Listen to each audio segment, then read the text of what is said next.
Today I'm talking to Dr. Andrew Derocher from Canada. Dr. Derocher is a professor of biological sciences at the University of Alberta. Hi, Dr. Derocher. Happy Polar Bear Day. Is this the best day of the year for you? Well, I don't know if it's the best day. Maybe I like my birthday even more, but yeah, it's a good day. International Polar Bear Day is a day to celebrate that polar bears are a pretty cool species and they're really interesting to study as well. Can you tell us a bit about polar bears? I can. I mean, they're big mammals. They're related to grizzly bears. So they evolved from grizzly bears. That's like their ancestor, their family. That's where they came from. And we don't know exactly how old they are as a species, but over 500,000 years or about that would be about right. They live a very different lifestyle than grizzly bears. They live out on the sea ice. And the main thing that makes it possible to be a polar bear is that they eat really, really fat seals. And that high fat diet, while it might be bad for you and me, it's really good for polar bears. Okay. Are polar bear cubs as cute as they look?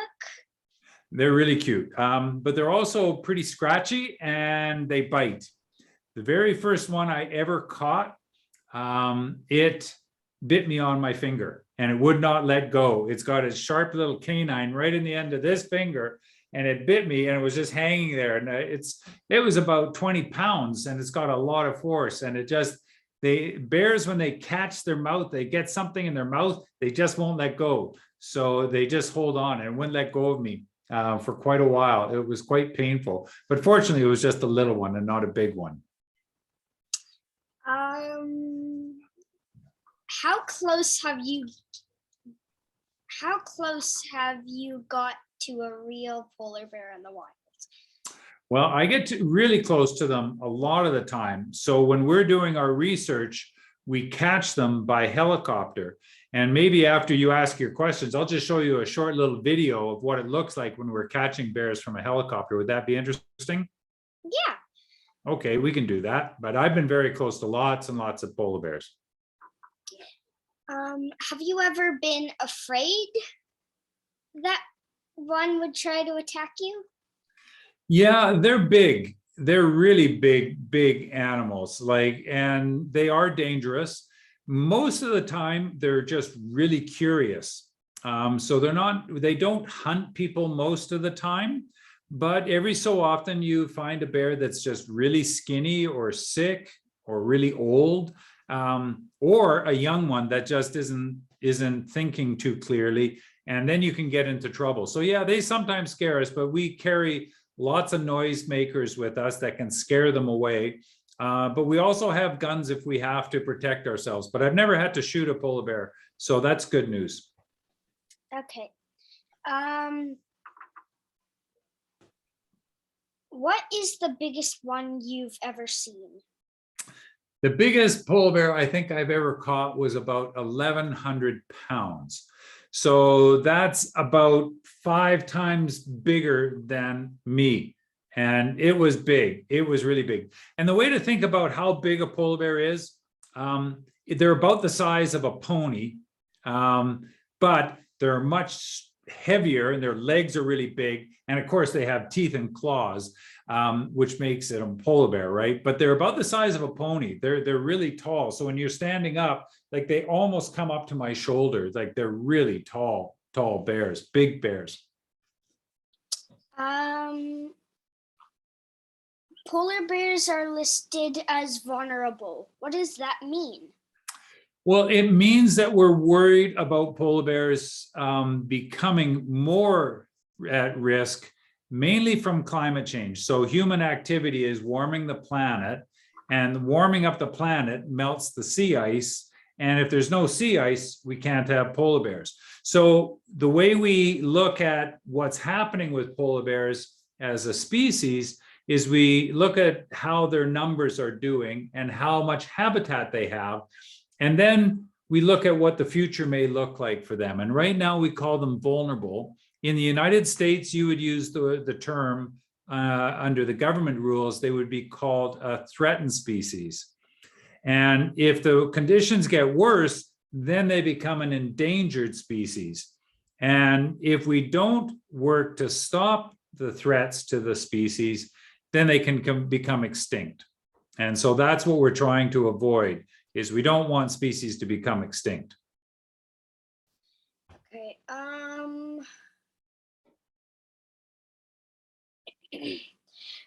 What do we have to do to save the polar bears? Well, it's not an easy answer because it's not like a lot of species where we can just make a park where we can protect the bears. The problem with the Arctic is it's getting too warm. So the main thing we can do is try to reduce the amount of sea ice, or sorry, the amount of gases that we're putting into the air so that we can save the sea ice. And so that's the most important thing. So what we can do is, rather than using our car, maybe we can walk to school, maybe we can take a bike to school, or when we go shopping, we don't use our car as much. But most importantly, I think it's learning about climate change. And at your age, when you leave the room, turn off the lights. Don't waste water, don't waste heat. And those are small things that everybody can do every day. Don't waste things. If you can you can recycle. That also helps. Anything we can do as an individual will help polar bears.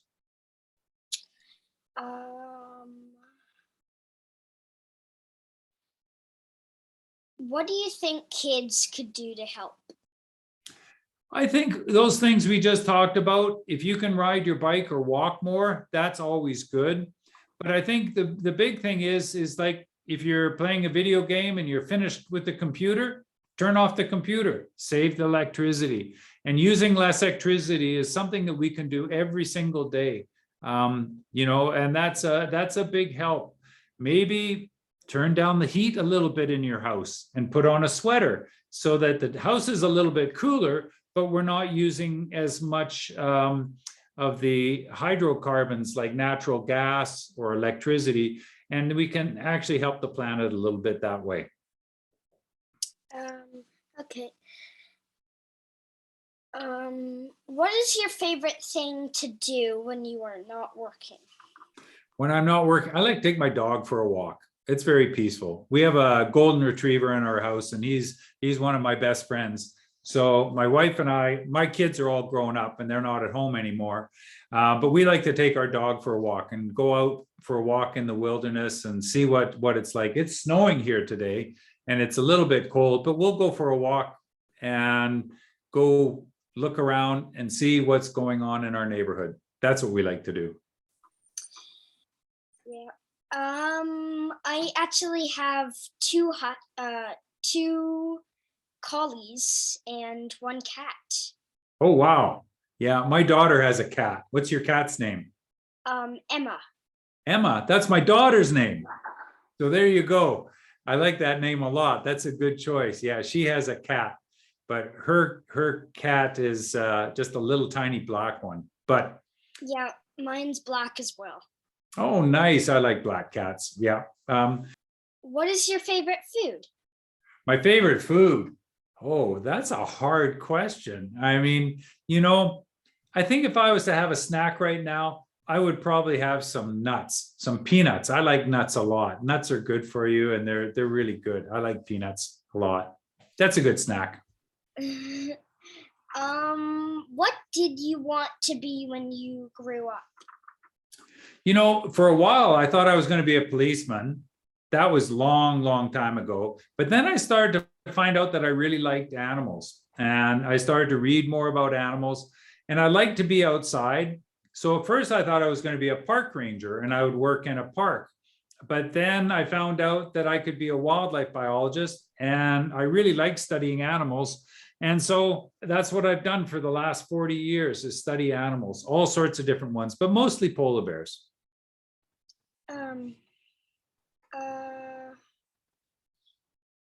When did you decide to be a biological scientist? Oh, that was about, I'm going to say almost 50 years ago. And I got interested in it because my father was taking a course, and he was doing night school. And he came home when I was just little, like probably your size, and he had this book, and I still have it. And on the front of it, it said zoology. And zoology just means it's not the study of zoos, it's the study of animals. And so I read that little book and I thought, that's what I want to do. I want to study animals. And that was when I decided it. I still have that little book. It's just a little tiny booklet. And that was it. I just thought, this is so interesting. And I could have studied almost any animal. It just happens that I study polar bears more than any other, but I could have studied insects or birds or fish, anything. Cool. Where have you worked with polar bears? Mainly in Canada, but I also worked in the Norwegian Arctic in Europe for 7 years. So in Norway, they're not in the main part of Europe, but they're further north on a bunch of islands called the Svalbard Archipelago. And that's where I studied them for 7 years. Now we study them. If you look at a map of Canada, there's a big hole in the middle of Canada. And that's called Hudson Bay. And that's where we're going to go next month. And we'll be out on the sea ice. Well, actually, it'll be a little more than a month. In April, we'll be out there on the sea ice studying polar bears again. Cool. Which country is your favorite and why? Well, I'm from Canada, so that's my favorite country because I was born here. I like it a lot. What do you think the future would be like? Well, I'm getting pretty old, so I won't be here when you start to be my age, I won't be here. But, I think the important thing is we have to hope that the future is better than today. I think that's a really important thing. We always hope that we are making things better. And I think if everybody does the right thing, then the future will be better. And I think that's really, you have to have that hopeful attitude and be optimistic that the world will get better, that we'll save polar bears and lots of other species, and that we'll learn to live more in balance with the planet, because we only have one Earth and we have to take care of it. What would you say to kids like me who are worried about the future? Well, I would say, it's worrying just means you spend a lot of energy about worrying, and that doesn't do you any good. The best thing to do is to find a solution to the problem and then fix it. It's just like if you've got your bike isn't working right, you can worry about your bike not working right, but you'd be far better off to get your bike fixed. And that's what we need to do with the planet. We need to fix the things we're doing wrong and make it a better place for everybody. Do you want to look at a couple of little videos? I'll just show you what it looks like, what we do. Yeah, sure. Okay, let's do that. I'll pull those up and we'll take a look here. I'll just go to a couple of these things. So this is me with a big polar bear. Well, there's a small one. And now that's pretty cute, don't you think? Yeah. That's not the one that bit me, but we monitor them from this age. They're about, this one's about 4 months old. And then we monitor them when they get pretty big. This is not the biggest I've ever caught, but it gives you an idea of just how big the polar bears can be. So we go way far north. Now I'll just show you a couple of little videos of what it looks like when we're out working on the sea ice. So this will give you a little bit of an idea. We're flying in a helicopter and we're looking for bears. Quite often we're looking for the tracks of the bears because that will let us find them. Now, do you see a polar bear yet? Yeah, I do. Yeah, you'd be a good polar bear scientist right in that circle. So that's pretty good. Now let's see, this is what it looks like. We're trying to catch the bears. With the helicopter.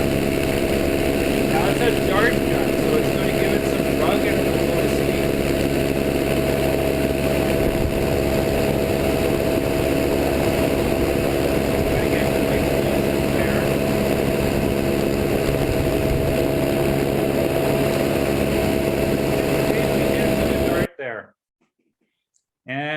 And this is what it looks like when we're way out on the sea ice. Now the bear's asleep and it's safe to come up to the bear.